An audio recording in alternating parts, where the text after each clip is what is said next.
So getting everybody together today and staff and some of our guests from channel firms, just talk about this important project that CRAs, well, it's important to CRA. I guess should be important to our clients as well. Years ago, the CRA kind of took a run at the dental industry, and there've been a bunch of court cases fall out of this, and they're coming at it again. But I got some really good news yesterday. They're going to pause on the orthodontists, but they're still looking at bringing in or screening in audit files for everybody else that's in the dental industry, generally who's registered for GST. But so today we'll just kind of cover this. We've got about a half an hour. Try and leave 5 minutes at the end for questions, and we'll get going. A little disclaimer there. So yeah, again, why are they picking on the dental industry again? We'll talk about that, and this maybe assumption that the medical industry in general is exempt from GST. Talk about what the issues you can expect to encounter and sort of what you can do to prepare, and then we'll talk a little bit about audit insurance called. So as I said, there's been, I guess, an administrative guidance provided by CRA, and that's come out of a bunch of court cases. It's come out of working with, dentists and orthodontists on, and their associations about providing, guidance around how to deal with GST or HST for dental practices. And we'll talk about, generally what's driving this, but CRA believes that, any dentist who is registered that's claiming input tax credits or GST on overhead costs, they don't like it. For whatever reason, notwithstanding that's probably the policy intent when the tax was first brought in, that dentists could do that. So again, they think that they're claiming too much refunds, or maybe they shouldn't be getting refunds at all. And probably the most recent case that CRA is kind of pausing on the orthodontist is called Davis Dentistry, and most of their work is all orthodontic related. So. And why that's important is orthodontics and false teeth and a lot of appliances that you can attach to your body using your dentist are zero rated, meaning you get input tax credits for that aspect of your operations. Whereas the belief is that the services that relate to installing them, modifying them, etc., is exempt from GST. So this one's going to the Federal Court of Appeal. Not sure where it's going to be heard, but it's probably going to dictate the outcome of a lot of this. But as I said, last November, CRA announced this. They were going to kick this off in January of this year. And like I said, CRA's won some, they've lost some. But I don't think that's going to pause anything with respect to them looking at sort of other dentists that aren't basically full-on orthodontists. They may have some orthodontics in their practice. And I think they're going to be looking at this issue. So they're also looking at various cosmetic types of revenue streams that have come online. Like a lot of dentists will do Botox injections, believe it or not. They'll do veneers, and if they're cosmetic in nature, CRA says that's subject to GST, and you should be registered and collecting the tax. The other things, obviously, whitening and things like that aren't medically necessary, I guess, and maybe in CRA's views. And then any other, sort of sources of revenue that they might have that we're not thinking about. And then the other big thing is, even if you're not registered as a dentist or even any medical practitioner, you can tend to run these, a lot of the cost sharing. So you might have other associate dentists in your practice, or locums that are coming in part-time to, pick up while you're on vacation or sabbatical or what have you. And GST can apply on those cost sharing arrangements. And the way CRA looks at it is that if generally you're fee splitting, but out of fee splitting comes cost sharing. So let's just say we've got one dentist that started the practice years ago, and say they own the building or rent the building, and they bought all the equipment and everything like that. They employ the staff, pay all the overheads, and then any associate dentist that comes in, they'll say, okay, well, we'll split the fees with you. Whatever your billings are, we'll do, just for argument's sake, 70-30. So that 30% that the main dentist, his practice or her practice keeps, CRA's of the view, and I don't think this is wrong, is that you're basically charging them this kind of like a desk fee in a way, or a chair fee, is that you're covering all those overheads, and whatever you're keeping is kind of like a charge for you know, the salaries, the utilities, the rent, the equipment, supplies, etc. So even if you're not registered, they'll probably catch them on that. And that can be a pretty darn big number. A lot of times, especially if the split, say 60-40. I've seen situations like that. So that 40% that the dental practice keeps, CRA says that's a taxable supply to the associate dentist that's fee sharing with you. So, and I guess just going through what I just said is I think that debunks the notion that the dental industry or the medical industry in general is like not subject to GST, or that it's exempt. And that's true that a large portion of their revenues are medically necessary revenues that are exempt from GST, which meets the policy intent, right? But, you know, like I said before, if it's not a medically necessary procedure, then it's still considered under healthcare, but it's not cosmetic.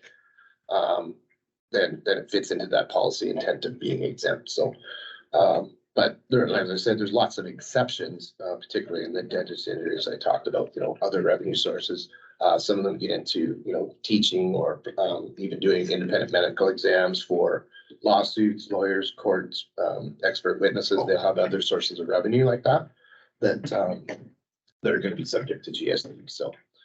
So just to go back to the basics, if you're exempt, there's no GST you charge any revenues, but you also can't claim any input tax credits for any of your inputs, whether it's, you know, capital or operating costs. Whereas zero rated, and you'll have a mix of this, means that there's no GST or GST is charged at 0%, but you can claim input tax credits in respect of that revenue, if you will. And then, you know, in a dental practice, so in orthodontics and false teeth, you know, those are the zero rated things. So if I just sold you a false tooth or a crown or what have you, then that's zero rated. But then the services CRA argues that, well, that's exempt. And there's a special provision in the law that said services related to installing those orthodontics or false teeth, crowns, etc., are specifically supposed to be zero rated. And that's what the Davis dentistry case was all about. And I believe the tax court judge got it right. And CRA doesn't like it. So they're appealing it to the Federal Court of Appeals. So,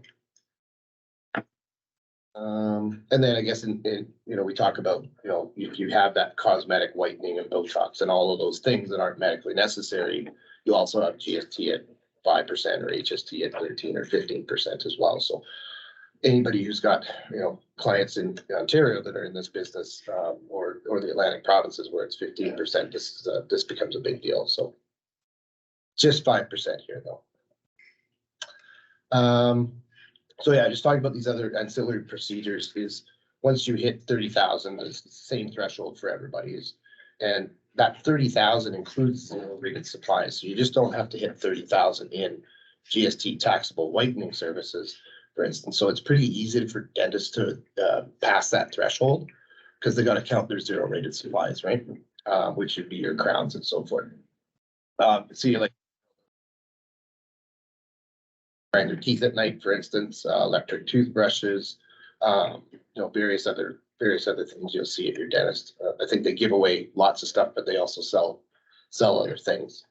And like I said, they'll do sometimes do. I had a dentist client years ago, and that's all he did was basically independent medical exams, and those can be taxable. That you can prepare them for insurance, lawsuits, car accidents, all that kind of stuff. So. And then this whole notion about, you know, they have a management company that sits on the side of the dental practice, and that might be could be owned by a family trust or what have you, is that management company. A lot of the fees will go through that when they're billed to the insurance companies, and then they'll split that off. So that management company, sort of like the example I had before with the original dental practitioner sort of forming the practice and having other associates come on. They'll have a management company on the side that will have that lease for the building, or it'll own the building. It'll, you know, pay all the salaries, employ all the staff, basically encompass all those costs, and then it'll fee share, which is ultimately a cost sharing arrangement.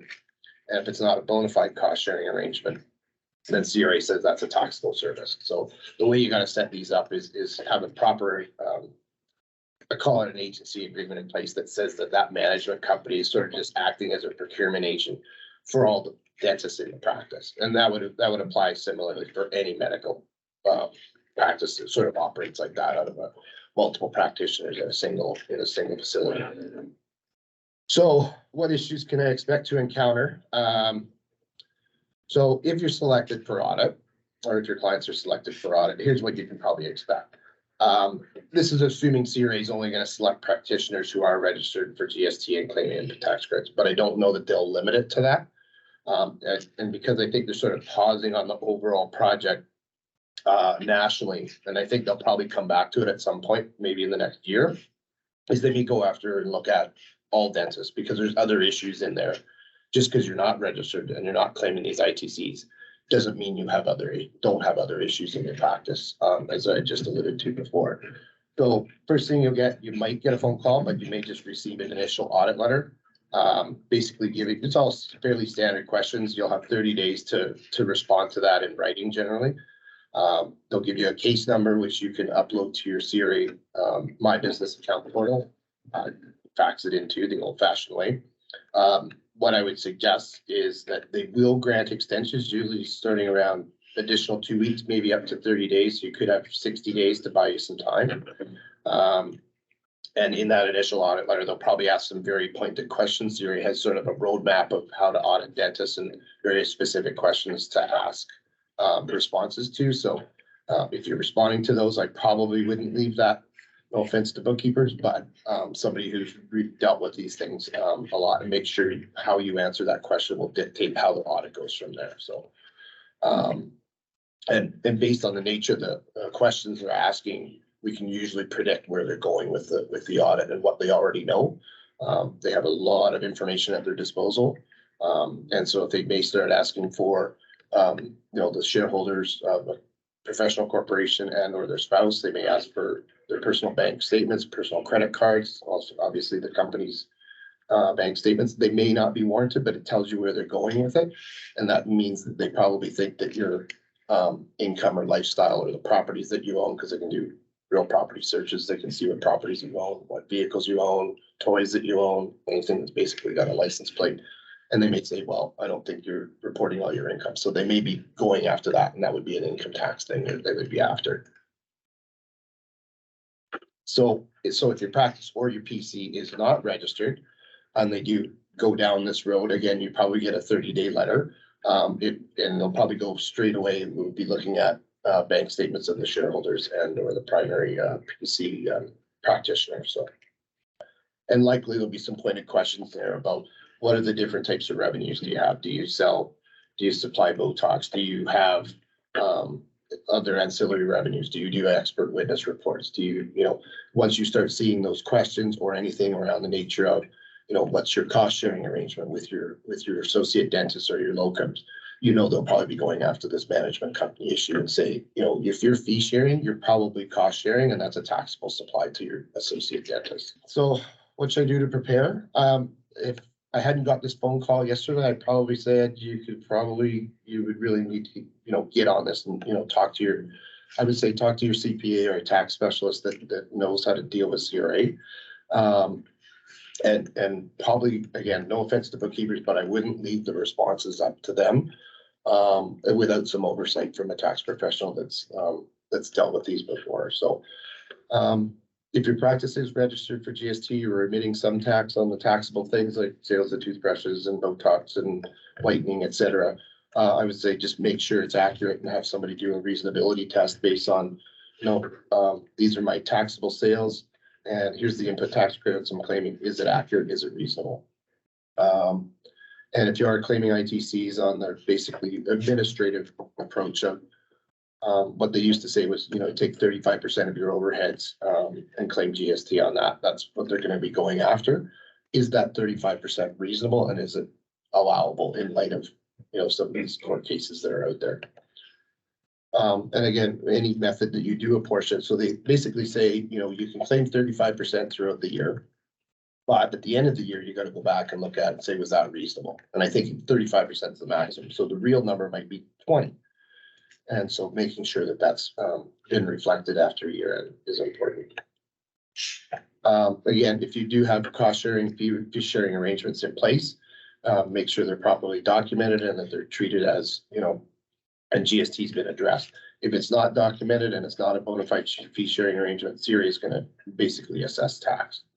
And to get around this issue is, we were talking before about creating an agency agreement, and basically all that says is that one party, it might be the professional corporation or management company on the side, is basically gonna be co-employing all the employees, from hygienist to reception to whomever is working there that's not the dental professional. And they'll be sharing all those costs with all the other associates. And, it's almost like a joint venture agreement in a way. And it's that you've got an operator that's handling all those costs, and then they're just splitting it off to the various parties. If that's properly documented, CRA may not be able to assess on that situation. So making sure that agreement's in place and that it fits CRA's definition of a bona fide fee sharing arrangement or cost sharing arrangement will save you potential assessment here. And then I guess the other thing too is maybe discuss with your associate dentist and your partners, et cetera, what the outcome of this could be if you're assessed.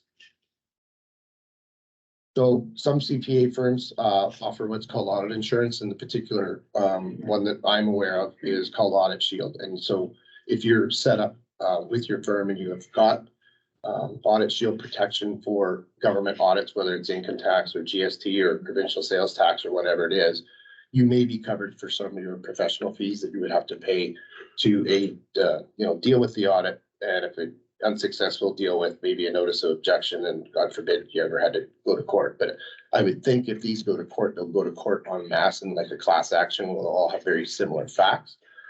But at the end of the day, Audit Shield's there for your, I guess, sleep better at night protection. And so basically what it is, it's insurance against the potential professional fees, whether it's lawyers or accountants or whatever, or a tax audit dispute specialist that would help you through this process. There's different types of policy amounts and premiums based on a number of different factors, including your industry, your risk profile, the firm's risk profile that you're with. Probably an audit like a typical straightforward GST audit, which should be no more than say $5,000, but these could get so contentious that they could get up to $10,000, maybe even $20,000 to defend this, and there's no guarantee that it might be successful. So, your policy on something like that would maybe be $200 to $2,500 per year, and you have to have the policy in place before CRA calls. So, very important to if you want to get into this, is reach out to your CPA firm and ask them if they've got audit insurance, and consider signing up for that. So, next steps. Given that they have partly pivoted away from this, is probably gives certainly orthodontists some breathing room, and probably other dentists as well, just because they've kind of paused or pivoted away from this national project. But it's not to say that they're not going to be looking for these. It just won't have the same amount of resources dedicated to it. So you may want to take a do nothing approach, or for the time being, but I would say discuss it with your tax advisor, your CPA, whoever's sort of looking after your tax arrangements. To see, and maybe have them take a look, see at a high level risk review and say, what if CRA called today or sent that letter today, what could my possible financial exposure be, right? And in these audits, CRA would probably treat them as a field audit. So it wouldn't be like a one-time desk audit where it's usually just one period. They might look at 2 years, potentially up to 4. And you kind of look at, okay, what would be my exposure over 4 years, and kind of a worst case scenario. And then again, consider getting audit insurance coverage, because they will come back to it at some point. So for now, they're basically creating this is a bit of a segue, but this whole talk about housing crisis and underused housing tax and all the things that the government's sort of throwing at the real estate sector is their next pivot. And I think this is happening already, is the whole real estate construction and anything to do with housing basically is going to be their next project, and they're already started that. So